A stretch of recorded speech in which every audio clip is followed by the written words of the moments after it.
तो hello everyone, welcome back. तो आज हम डिस्कस करने वाले हैं समन कैपिटल लिमिटेड के बारे में, और जिन्हें हम इंडिया बुल्स हाउसिंग फाइनेंस के नाम से भी जानते थे।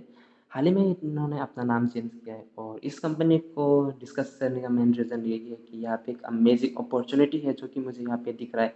हालांकि मैं किसी को यही सजेस्ट करता हूँ कि आप सिर्फ टॉप मार्केट लीडर कंपनी में इन्वेस्ट करें, लेकिन फिर भी अगर कोई चीज़ 100 रुपीज़ का चीज़ अगर 60 रुपये मिल रहा है तो उस कंपनी को ट्रेड करना भी कोई समझदारी है वाली बात नहीं है। अगर आप उसमें ट्रेड ना लें तो सब कुछ डिस्कस करेंगे, लेकिन इससे पहले मैं ये डिस्क्लेमर दे दूँ कि ये कोई बाय एंड सेल रिकमेंडेशन नहीं है। ये सिर्फ एक एजुकेशनल पर्पस के लिए है, ताकि आप भी किसी कंपनी को अच्छे से बिजनेस एनालिसिस करके उसमें इन्वेस्ट करना सीख सके, और आप भी इंडिपेंडेंट हो सके। दूसरों से टिप्स लेने के बजाय आप खुद से एनालिसिस करके इन्वेस्ट करना सीख सकें। तो चलिए डिस्कस करते हैं। सबसे पहले हम ये जानेंगे इसका बिजनेस। तो ये एक हाउसिंग फाइनेंस कंपनी है, यानी कि ये रिटेल, पब्लिक और रियल एस्टेट डेवलपर्स को हाउसिंग के लिए फाइनेंस करते हैं, और साथ ही साथ ये लोग आपके प्रॉपर्टी के ऊपर कोलेटरल के हिसाब से आपको लोन भी प्रोवाइड करते हैं। तो अगर हम देखें तो ये 2017 में इंडिया बुल्स हाउसिंग फाइनेंस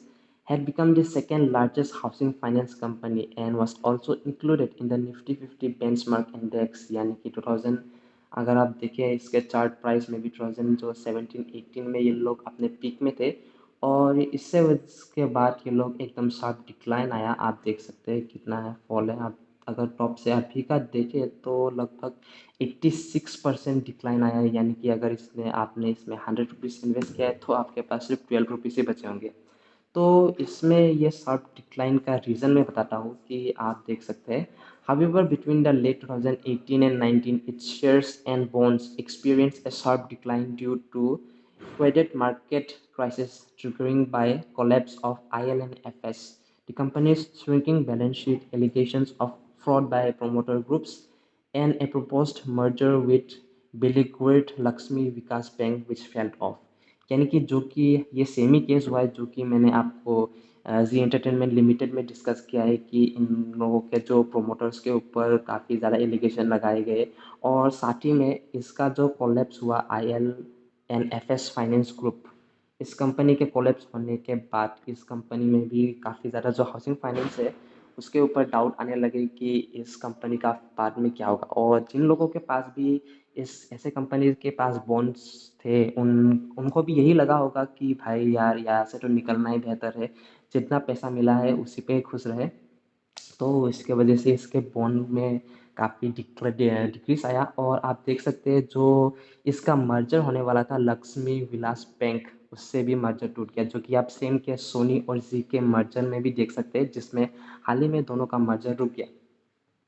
तो यही रीज़न था जिसके वजह से ये शेयर प्राइस डिक्रीज आया। और अगर आप इसके बैलेंस शीट के साथ कंपेयर करें, आप देख सकते हैं 2020 और 18 में जो इनका बोरोइंग्स था वो 1 लाख के आसपास था, और अभी लगभग आधा रह चुका है। तो मतलब क्या हुआ कि उस दिनों को आप देख सकते हैं यहाँ पे जो इनका प्रोमोटर्स था, तो प्रोमोटर्स तो एग्जिट कर चुके थे उस टाइम के, तो कोई लीड करने वाला कोई कंपनी का कुछ था नहीं, तो इन लोगों ने बोरोइंग लिया नहीं, एक्सपेंड किया नहीं अपनी कंपनी को। और जो लॉन्ग टर्म बोरोइंग लिए मतलब लिए थे उन्होंने, उनको रिपे करते गए और नया बोरोइंग नहीं लिया, तो उसके वजह से इनका जो बोरोइंग वो 50,000 रह गया। और आप प्रॉफिट एंड लॉस स्टेटमेंट में भी अच्छे से देख सकते हैं 2017 18 19 में आप देख सकते हैं इसका हाईएस्ट जो प्रॉफिट 5,604 करोड़ था, वो बस 1,600 तक रह चुका है। तो ये था कंपनी के पास्ट के बारे में। अगर हम प्रेजेंट सिनारियो में देखें तो काफ़ी अमेजिंग अपॉर्चुनिटीज़ है जो कि मुझे यहाँ पे दिख रहा है। सब कुछ डिस्कस करेंगे। और अगर आप इसके देख सकते हैं जो बिजनेस स्टैंडर्ड का एक आर्टिकल आया था जो इसी साल पब्लिश हुआ था, ये आप देख सकते हैं 13 अगस्त 2024 में। आप देख सकते हैं Samman capital to raise 13,000 crore via non convertible bonds. और ये ऐसा नहीं है कि सिर्फ न्यूज़ में पब्लिश किया है, कोई एक्शन इन्होंने लिया नहीं। आप देख सकते हैं, मैंने इसको ट्विटर में भी अपलोड किया था, आप देख सकते हैं non convertible bonds of Sammaan capital 2000 अगस्त 29 को आप देख सकते हैं इन्होंने बॉन्ड्स रेस किया था। आप देख सकते हैं इनका क्रेडिट रेटिंग AA है, जो कि सेकेंड हाईएस्ट है, जो कि आप देख सकते हैं। और आपको एक चीज़ दिखाता हूँ मैं, अगर आप देखें 1 मिनट। तो इन्होंने जो बॉन्ड्स इशू किया है उसका टोटल वैल्यू आता है 2125 करोड़। और साथ ही साथ इन्होंने राइट्स इशू भी किया था, यानी कि 1.25 करोड़ के आसपास, मुझे एग्जैक्ट अमाउंट याद नहीं है, 1.25 करोड़ के आसपास राइट्स इशू शेयर इशू किए गए थे विथ प्राइस ऑफ 100 रुपीज़ पर शेयर, यानी कि लगभग 125 करोड़ इन लोगों ने अपने मार्केट से उठाया है।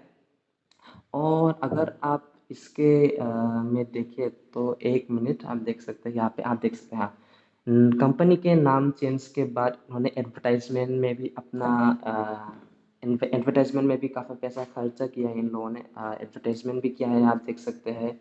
इन्होंने पैसा भी रेज करना स्टार्ट कर दिया है और राइट्स इशू भी पब्लिश किया है। तो डेफिनेटली कंपनी रिवाइवल स्टेट में है, कंपनी ग्रोथ कर रही है। और अगर आप इसके शेयर होल्डिंग पैटर्न में भी देखें तो आप देख सकते हैं अमेजिंगली, अगर हम देखें इसके, अगर हम पब्लिक में देखें तो आप देख सकते हैं प्लूटस वेल्थ मैनेजमेंट, अगर आप क्वार्टरली में देखें तो मार्च, जून और अगस्त में आप देख सकते हैं 7.14% जो इसका मार्च क्वार्टर में जो शेयर होल्डिंग था वो बढ़कर 8.2 हो चुका है।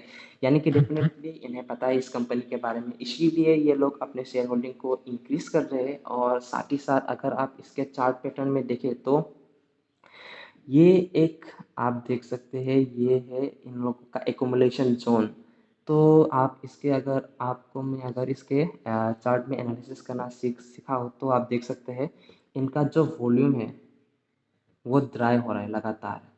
यानी कि क्या हुआ है, आप देख सकते हैं जब ये कंपनी, इस शेयर प्राइस यहाँ से यहाँ तक गिरा तो काफ़ी रिटेल इन्वेस्टर्स ने अपना शेयर्स डिक्रीज किया, मतलब सेल किया। तो यहाँ पे जो ऑपरेटर्स है डेफिनेटली उन्होंने खरीदा होगा ताकि शेयर प्राइस को ज़्यादा नीचे गिराया ना जाए। और धीरे धीरे रिटेल इन्वेस्टर्स अपना शेयर बेचते गए और प्रोमोटर्स खरीदते गए और ऐसा हुआ है कि अब आप देख सकते हैं तो वॉल्यूम उतना बचा ही नहीं, आप देख सकते हैं।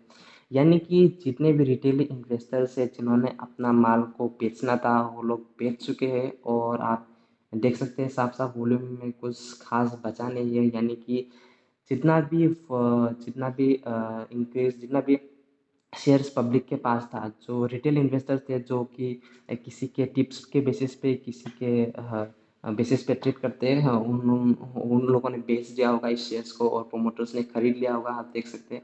तो इसके बाद बचता क्या है, अगर आप इसके क्वार्टरली स्टेटमेंट में देखें प्रॉफिट एंड लॉस में, तो ये क्वार्टर अगर आप देख सकते हैं जून क्वार्टर का प्रॉफिट, जून क्वार्टर 2023 के जून क्वार्टर से ज़्यादा है। अगर आप मार्च में भी देखें तो मार्च का भी ज़्यादा है। तो बिजनेस तो रिवाइवल में आ चुका है। और अगर आप इसके पोटेंशियल में देखें, अगर ये लाइफ टाइम हाई तक भी जाएगा तो आप देख सकते हैं 5 टाइम्स में, ये 5 टाइम्स तक जाने का इसमें अमेजिंग अपॉर्चुनिटीज़ है। आप इसमें लॉन्ग टर्म के भी लगा सकते हैं, आप इसमें शॉर्ट टर्म के भी लगा सकते हैं और मिड टर्म के भी लगा सकते हैं।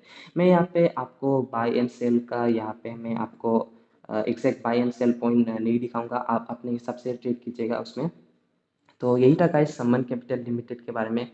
मैंने यहाँ पे आपको डिस्कस किया इस बिज़नेस के फाइनेंशियल के बारे में, जो कि पहले इसमें क्यों डिक्रीज आया और अभी क्यों इसमें अपॉर्चुनिटीज़ हैं। तो यही था गाइस, पसंद आया है तो लाइक कर दीजिए, सब्सक्राइब कीजिए, क्योंकि मैं आपके लिए ऐसा वीडियोस बनाता रहता हूँ। और अपने दोस्तों के साथ भी शेयर करिए। और यही था guys, thank you and have a nice day.